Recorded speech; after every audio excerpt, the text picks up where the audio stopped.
Trudie Mason sitting in for Aaron this week. Very pleased to welcome to Montreal now Quebec's Finance Minister, Eric Girard. We received an economic update from the CAQ government this morning, and Eric Girard said he is going to continue to review tax expenditures in order to identify savings for the government. So we'll get into one of those measures in just a moment. But first, Minister Girard, can you tell us where we are in terms of Quebec's deficit? Okay, so for the current year, the deficit on an accounting basis, similar to other provinces, we're at $8.8 billion, 1.4% of GDP. Because we have the most conservative definition of deficit in Quebec, because we include savings that we do to reduce debt in the generation fund, that puts us at $11 billion, which is 1.8% of GDP. If you look beyond the temporary deterioration of public finance, if you look 5 years away, the structural deficit, the deficit that we are facing once the ups and downs of the economy washes away, is at $3.2 billion, 0.5% of the GDP, an improvement of $800 million. Are you comfortable with that progress? Yes, I'm comfortable with that progress. I'm comfortable also with the progress of the economy. For a while, 2023, it was very difficult with the world growth that was slowing, with the inflation, with the high interest rate.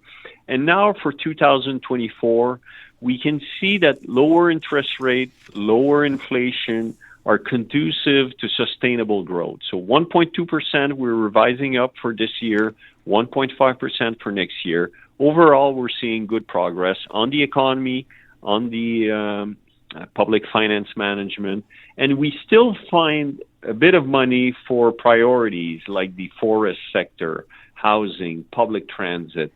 We continue to respond to priorities. Let's talk about public transit, because Premier Legault had seemingly been indicating to municipalities that they should not be looking to the province any longer to cover their budget shortfalls. And yet you have come up with, $880 million for shortfalls between 2025 and 2028. Why this kind of softening of that position? Well, what we're doing is we are giving them previsibility. Is that the correct word? Or we're giving them a 5-year plan in order to get their house in order. They're facing deficit. We just conducted public audits. There are some possibilities where they can do some improvement, and we're providing some support for the transition. But right now, the Quebec government is paying 48% of all the costs of public transit. It used to be 33%. So the Quebec government is doing its fair share. The municipalities will do more. They will need to do more. The public transit need to clean their house. And we're supporting them for the transition. The approach that you've taken with the economic update has even earned kind of a reluctant stamp of approval kind of from the Centrale des syndicats de Québec, which is usually pretty harshly critical of any hint of austerity, particularly in the public sector side of spending. And that union is saying that it is a little bit worried, but it is not so worried that we are moving toward that dreaded word austerity. Is that how you feel as well, is that we will not have to go into austerity? Well, first of all, there is not one government that has ever invested more in public education than the CAQ government. So I'm really happy to hear that they recognize that. Some people are saying that we're doing austerities. Others are saying that we're spending too much. We are responsible. We know we have investment to do in education and healthcare in order to improve services. We're going to continue to support. I think when you look, we want to see improvement for the long term. When you look at the beginning of the school year this year, it was much better than last year. We are seeing improvement in our public school. Santé Québec, the new agencies, will come into effect December 1st, 2024. What's really important is that December 2025, December 2026, we improve services. We catch up on the surgeries backup that we have. So we're doing these investments. We're investing in infrastructure, in the personnel, in the data management, in the governance. These investments will pay off over time. Concerning the decision to change the age qualification minimum for the career extension tax credit, why did you decide to reserve that tax credit for workers over the age of 65? Because until now, workers from 60 to 65 were able to benefit too. And for some of them, it was worth a lot of money. It was worth over $1,000. Why the change in thinking on that? Okay, so there is never any easy decision. Last budget, we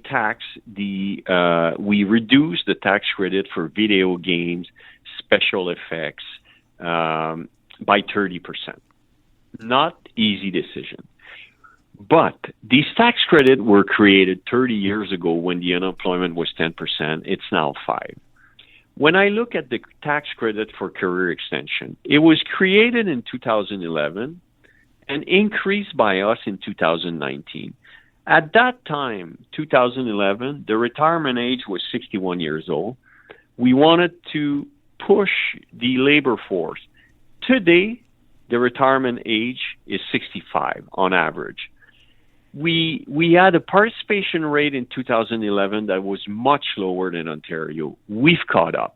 So I think Quebecers want us to do these analysis, to review the expenditure and see if they are still necessary. And if they are not, these are the savings that we must do in order to keep investing in our services. While I have you on the line, I'd like to get your take on two stories breaking in the news today. Northvolt has filed for bankruptcy protection in the U.S. while still saying that it does hope to bring its project here in Quebec to fruition. Do you have any reassurances for Quebec taxpayers that their investment in Northvolt will pay off? Okay, so we have invested approximately $500 million Canadian. Half of that was in the entity that is restructuring. That investment, we're not naive, will need to be revalued. The Quebec project is not part of the restructuring. We have a land in guarantee. The construction, the advancement of the project keeps going. The corporation, the federal government, the Quebec government, we want this project to go ahead. It's important to remember this would be the largest private investment in the history of Quebec. This is a good project that is facing difficulties. We've invested $240 million in it. We have a land in guarantee. It's a difficult period. We're not naive. The news today is not a good news, but we will keep working to make this project work. And the other thing I wanted to ask you about was the announcement from the Trudeau government of that 2-month suspension of the GST, and Justin Trudeau talking the GST HST, the harmonized sales tax. Any plans by your government to match that tax holiday for Quebecers, perhaps? Well, we'll need. So the short answer is no, but we'll need to review their legislation, analyze it, and you can see two very different approaches. Like, we want to invest in healthcare and education, and we want to manage public finance responsibly. We're doing very important work, very ambitious economic agenda to promote growth in Quebec for the long term. They are facing short-term concern, and they are doing short-term measures. So I'm reading between the lines to think no QST holiday for Quebecers. Is that the case? Because our priority is... Like, in all fairness, I spoke to the deputy, the correct word is Deputy Prime Minister Freeland this morning. We'll need to analyze what their announcement is. We'll review it. We'll keep talking about it.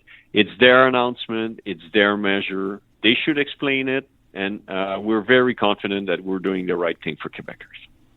All right. Finance Minister Éric Girard, thank you very much for your time on what I'm sure is a busy day for you. Thank you very much.